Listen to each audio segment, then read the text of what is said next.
नमस्कार, आप सभी का स्वागत है इन्फिनिटी मैथ और रीजनिंग क्लासेस में। मैं दिलीप गुरासिया। आज हम एक नई सीरीज शुरू कर रहे हैं, वो है रीट लेवल 1 में जो पुराने प्रश्न जो आ चुके हैं उसके बारे में हम लोग डिस्कस करने वाले हैं, और जो प्रश्न आ चुके हैं उनको यहाँ पर हम लोग सॉल्व करेंगे। क्लियर है? चलिए, तो आज हम लोग शुरू कर रहे हैं पहली यूनिट, जहाँ पर आपको दिया गया था 1 करोड़ तक पूर्ण संख्या है और इसके बाद में भारतीय मुद्रा। ठीक है, तो ये जो टॉपिक है आपका पहली यूनिट का, उस वाले भाग को हम लोग यहाँ देख रहे हैं। चलिए शुरू करते हैं। ठीक है, तो आपका पहला प्रश्न आपको आपकी स्क्रीन पर दिखेगा, ध्यान से देखिएगा। पहला प्रश्न इस प्रकार से है, ध्यान से देखिएगा कि निम्नलिखित 4 संख्याओं को अवरोही क्रम में लिखो। निम्नलिखित 4 संख्याओं को अवरोही क्रम में लिखो। सॉरी। और आपके पास में 4 संख्याएं दी गई है, चारों ऑप्शन की 42, 03, 5, 6, 7। अगला है 42, 03, 6, 5, 7। और उसके बाद में आपके पास में तीसरा प्रश्न जो है वो 42, 03, 7, 6, 7, 5, 6। और उसके बाद में अगला जो है 42, 03, 6, 7, 5। ठीक है, ये रीट लेवल 1 2011 में आया हुआ प्रश्न है। तो अब ध्यान से देखिएगा कि आपको प्रश्न में क्या कहा गया है, कि इसने कहा कि चारों संख्याओं को अवरोही क्रम में लिखो। किस में लिखना है आपको? अवरोही क्रम। यानी कि अवरोही का मतलब है कि बड़ी संख्या से छोटी संख्या की ओर आना है। कहाँ से? बड़ी संख्या से छोटी संख्या की ओर आना होता है। उसका मतलब है कि अवरोही क्रम या डिसेंडिंग ऑर्डर। चलिए, तो देखते हैं। हम लोग ऑप्शन के ऊपर बात करते हैं। आपके जो ऑप्शन दिए गए हैं, है ना, आपके जो ऑप्शंस दिए गए हैं उसमें चारों में अगर हम लोग बात करें तो पहला में ध्यान से देखना कि 42, 03, 42, 03, 42, 03, 42, 03 चारों ऑप्शन में है आपके पास में। 42, 03 आपके सभी में है, चारों में है, तो फिर आपको और कुछ देखने की ज़रूरत नहीं है। ठीक है, सभी में 42, 03 है। अब आपके पास में लास्ट जो है वो ध्यान से देखना कि पहले ऑप्शन में 5, 6, 7 है, दूसरे ऑप्शन में आपके पास में 6, 5, 7 है, तीसरे ऑप्शन में आपका 7, 5, 6 है, और अगले में है 675। तो अब आपके पास में इनको अगर आप लोग अवरोही क्रम में लिखते हो, इनको अवरोही क्रम में लिखते हो, तो ध्यान से देखना कि भाई 42, 03 इसके आगे भी है, इसके आगे भी है, इसके आगे भी है, और इसके आगे भी। तो इसमें देखने की ज़रूरत नहीं। अब आपके पास में ये 500, 600, 700 और 600। तो सबसे बड़ा तो आपके पास में 756 है। तो आपके पास में अगर ये ए वाले पे होगा, ये अगर आपके पास में फर्स्ट वाले पे, ये सेकंड वाले पे, ये थर्ड वाले पे है, और ये फोर्थ वाले पे है, तो सबसे पहले आपका तीसरे वाला आएगा। तो ऑप्शन में आपके पास में सबसे पहला 3 नंबर वाला आएगा। उसके बाद में आपके पास में 657 और 675 में बड़ा कौन है? तो 675 है, तो तीसरे के बाद में आपका 4 आएगा, और 4 के बाद में आपका कौन से नंबर का आएगा? दूसरे नंबर का आएगा, और उसके बाद में आपका पहले नंबर का आएगा। तो ये जो ऑप्शन में होगा, कहाँ पर? 3, 4, 2, 1, जिस भी ऑप्शन में है वो सही होगा। तो आपके पास में 3, 4, 2, 1 ऑप्शन नंबर आपके पास में बी में सही है, तो आपका बी सही माना जाएगा। क्लियर है? तो उम्मीद करता हूँ आपको ये समझ में आ गया होगा कि इसमें क्या देखना था आपको। सिर्फ ये 3 अक्षर देखने थे लास्ट वाले, तो आपके सामने क्लियर होगा। तो ये आपके पास में रीट 2011 में आया हुआ प्रश्न है। ठीक है, अब हम लोग आगे की बात करते हैं। अगला क्वेश्चन देखते हैं ध्यान से। चलिए,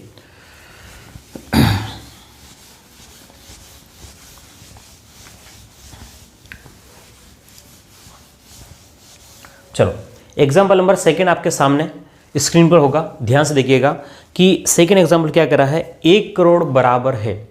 प्रश्न क्या कहा कि भाई 1 करोड़ जो है वो बराबर है, किसके बराबर है? ऑप्शन ए जो दे रखा है आपके पास में 100 lakh, option B 1000 lakh, option C 10 lakh और ऑप्शन डी, यहाँ पर ऑप्शन डी और ए आपका सेम हो गया है, तो आप इसको करेक्शन कर लें। पहले की जगह आपके पास में सही कर लेना उसको, और आप उसको ऑप्शन ए की जगह आप लोग लिख देना कुछ और लिखना, क्योंकि आपके ऑप्शन ए 1 करोड़ जो है, 1 करोड़ में कितने लाख होते हैं, सीधी सी बात है, 1 करोड़ में कितने लाख होंगे। ध्यान से देखना कि जब 100,000 मिलेंगे, जब 100,000 मिलते हैं तो 1 लाख बनते हैं। जब 100,000 मिलते हैं, जब कितने, जब 100,000 मिलेंगे तो 1 लाख।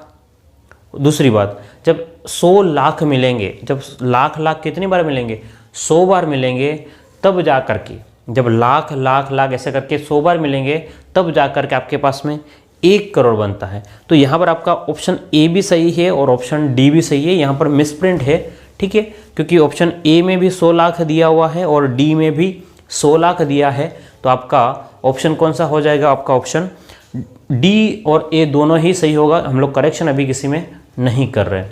क्लियर है। चलिए अगला जो प्रश्न है, क्वेश्चन नंबर 3 जो है, क्वेश्चन नंबर 3 ध्यान से देखिएगा कि संख्या 5,04,04,988 को अंकों में लिखने पर प्राप्त होगा। प्रश्न क्या है, ध्यान से देखिएगा। प्रश्न ये कह रहा है कि 5,09,04,988 को अंकों में लिखने पर प्राप्त होगा। तो अब आपके पास में ये बात समझ लेना, हम लोग इसको सॉल्व कैसे करेंगे। तो आपके पास में इकाई, दाई, सैकड़ा, उसके बाद में 1000, 10,000, लाख, 10 लाख, करोड़ और 10 करोड़। ठीक है, ये आपके स्टेप से चलेगा। तो ये यहाँ पर क्या कहा इसने, 5 करोड़ तक कहा है, तो आपको यहाँ तक जाना है। इसने कहा 5 करोड़, तो आपने 5 करोड़ लिख दिया। ये 5 है, आगे सभी में 0 है, तो आपने 5 के ऊपर करोड़ आपने लिख दिया सीधा। इकाई, दाई, सैकड़ा, 1000, 10,000, लाख, 10 लाख, करोड़। तो 5 के ऊपर आपने क्या कर दिया, 5 करोड़ हो गया। आगे क्या कहता है प्रश्न कि 9 लाख कह रहा है। अगर ये जो है, अगर यहाँ पर अगर आप लोग 9 लिखते हो, ध्यान से देखना, इकाई, दाई, सैकड़ा, 1000, 10,000, लाख, तो लाख के ऊपर 9, तो बीच में कुछ नहीं है, तो आपको 0 लिखना पड़ेगा। क्या लिखना पड़ेगा आपको, 0। यहाँ पर नहीं है, क्यों, क्योंकि ये अगर यहाँ 9 करते तो 90 लाख हो जाएगा। ध्यान से देखिएगा, तो यहाँ पर आपके पास में कुछ नहीं होगा, तो वहाँ पर आपको क्या करना पड़ेगा, 0 करना पड़ेगा। और उसके आगे देखिए ध्यान से, उसके बाद में कहा कि 4000, तो 4000 का मतलब आपके पास में इकाई, दाई, सैकड़ा, 1000, तो यहाँ पर आपको कितना करना है, 4, तो यहाँ कुछ नहीं है, इसका मतलब यहाँ पर कितना है आपके पास में, 0, तो 4000। और उसके बाद में आपके पास में है 988, तो 988। तो अब आप देख सकते हो कि ये कौन से ऑप्शन में सही है। ध्यान से देखने पर आपको पता चलेगा कि 509 जो है आपके पास में ऑप्शन बी में भी है और ऑप्शन सी में भी है। देखो ए और डी तो गायब हो गया, ले नहीं सकते। ठीक है, तो आपके पास में कौन सा ऑप्शन है, ऑप्शन बी और ऑप्शन सी दोनों है। तो आगे आपको देखना है कि भाई 5090 क्या आपके पास में दोनों है, 5090, ध्यान से देखिएगा आपके पास में 5090 दोनों में, सी में भी है और डी में भी है, सी में भी है और डी में भी है 5090। तो और आगे बढ़ो, आपके पास में फिर 4, तो 4 भी है। उसके बाद में वहाँ पर 9088 है, तो आपके पास में सी वाला ऑप्शन नहीं है। आपके पास में ऑप्शन जो होगा वो कौन सा होगा, डी वाला होगा। कौन सा हो जाएगा, ऑप्शन डी होगा। आपको ये देखना है, सिंपल सी बातें हैं, छोटी छोटी बातें हैं और ऐसे प्रश्न आपके आए हुए हैं। डरने की ज़रूरत नहीं है, शांति के साथ में आपको देखना पड़ेगा। ठीक है, तो इसका ऑप्शन जो होगा वो कौन सा होगा, ऑप्शन नंबर डी। क्लियर है। सॉरी, चलिए आगे देखते हैं हम लोग। अगला जो प्रश्न है, ठीक है, अगला जो प्रश्न आपकी स्क्रीन पर आपको मिल जाएगा। अगला जो प्रश्न संख्या 4, कौन सा प्रश्न, क्वेश्चन नंबर 4 जो दिया गया है, एक गांव की कुल जनसंख्या 78,692 है। इनमें से 29,642 पुरुष है और 28,167 जो है महिलाएं हैं। तो शेष बच्चे कितने हैं। तो कुल जनसंख्या कितना है, कुल जो है वो 78,692 ध्यान से देखिएगा 78,692 है कुल, कितना है कुल है। और उसमें आपके पास में कहा कि पुरुष जो है, आदमी लोग जो है वो कितना है आपके पास में, आदमी जो है वो 29,000, उसके बाद में कहा इसने कि 642 है, 642।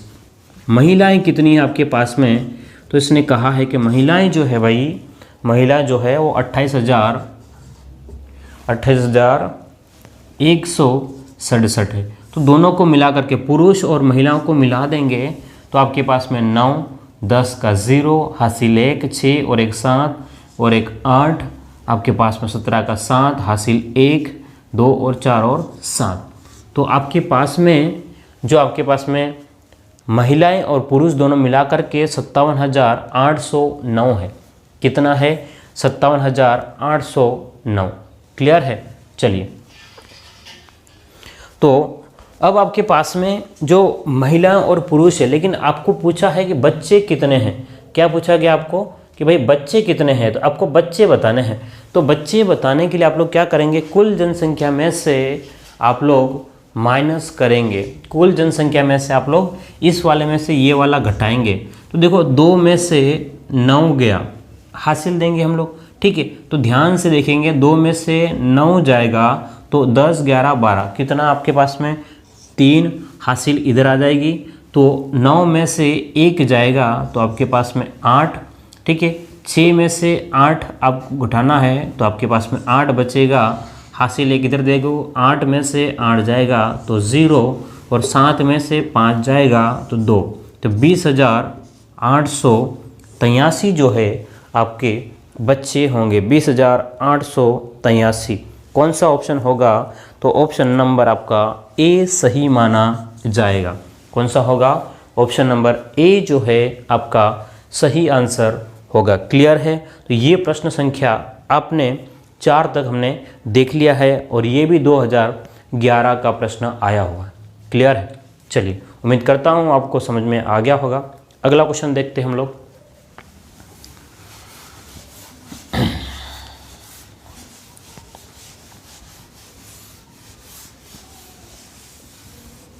चलिए, अगला जो प्रश्न है आपके सामने, ध्यान से देखिएगा। 0 में 60 का भाग देने पर, ध्यान से देखिएगा, 5वां प्रश्न क्या कह रहा है कि 0 में 60 का भाग देने पर भाज्य, भाजक, भागफल एवं शेषफल क्रमशः है। ठीक है, ऑप्शन आपके सामने है। क्या कह रहा है कि 0 में भाग लगाना है, किसका, 60 का। तो उसके बाद में क्या बचता है ये देखना है। ध्यान से देखिएगा कि आपको 0 में भाग लगाना है 60 का। तो ध्यान से देखना कि 60 का अगर हम लोग पहाड़ा एक बार भी बोलते हैं, 60 का पहाड़ा अगर एक बार भी बोलते हैं तो उस कंडीशन पर 60 का पहाड़ा अगर एक बार भी बोलते हैं तो 60 आ जाएगा। तो एक बार बोलना नहीं है। तो आपने कितनी बार बोला, 0 बार बोला। 60 का पहाड़ा 0 बार बोलेंगे तो 0 आएगा। 60 का पहाड़ा 0 बार बोलेंगे तो कितना आएगा, 0 ही आएगा। 0 में से 0 जाएगा, 0 में से 0 जाएगा तो क्या बचेगा आपका, 0 ही बचेगा। कितना बचेगा आपका, 0। तो ये आपके पास में जो है वो क्या है आपका भाजक। क्या है, भाजक। ये आपका क्या है, भाज्य। ये आपका क्या है, भागफल। ठीक है, ये क्या है आपका भागफल। और यहाँ आपके पास में ये जो बचा है वो कितना है आपके पास में, शेष फल। तो बोलिए कितना है। प्रश्न अब क्या कह रहा है कि प्रश्न ये कह रहा है कि भाज्य, भाज्य कितना, 60। भाज्य के बाद में आपको क्या कह रहा है कि प्रश्न क्या कह रहा है कि सबसे भाग देने पर सबसे पहले इसको भाज्य लिखना है। तो भाज्य कितना आपके पास में, 0। भाज्य कितना है, 0। भाजक कितना है, 60। ठीक है, भागफल कितना है, 0। शेषफल कितना है आपका, 0। तो ये आपके पास में ऑप्शन होना चाहिए 0, 60, 0, 0। बोलिए कहाँ पर है, 0, 60, 0, 0। ऑप्शन नंबर ए आपका सही माना जाएगा। कौन सा ऑप्शन होगा, ऑप्शन नंबर ए। क्योंकि हम लोग जिसका भाग लगाएंगे, ये भाजक है, जिसमें लगाएंगे वो 0 है। अगर एक बार भी बोलते तो 60 आता, लेकिन उससे कम बार बोलना है, यानी कि 0 बार बोलना है। तो जब 0 बार बोलेंगे तो 0 आएगा, 0 में से 0 जाएगा तो क्या बचेगा, 0 बचेगा। ठीक है, तो ये आपके 5 प्रश्न हमने देखे हैं, कौन से, हमारी पहली यूनिट के, और उम्मीद करता हूँ आपको ये 5 प्रश्न समझ में आ गए होंगे। ठीक है, अगर आपको पसंद आता है, ध्यान सुनिएगा कि अगर आपको पसंद आता है तो मैं आगे के वीडियोस अपलोड करूँगा, कंटिन्यू करूँगा, और अगर आप पसंद नहीं आ रहे हैं सब चीज़ें तो मैं कंटिन्यूस नहीं करूँगा। ठीक है, फिर मिलते हैं हम लोग अगली क्लास में आगे से प्रश्नों को लेकर के। उम्मीद करता हूँ आपको पसंद आएंगे। Thank you.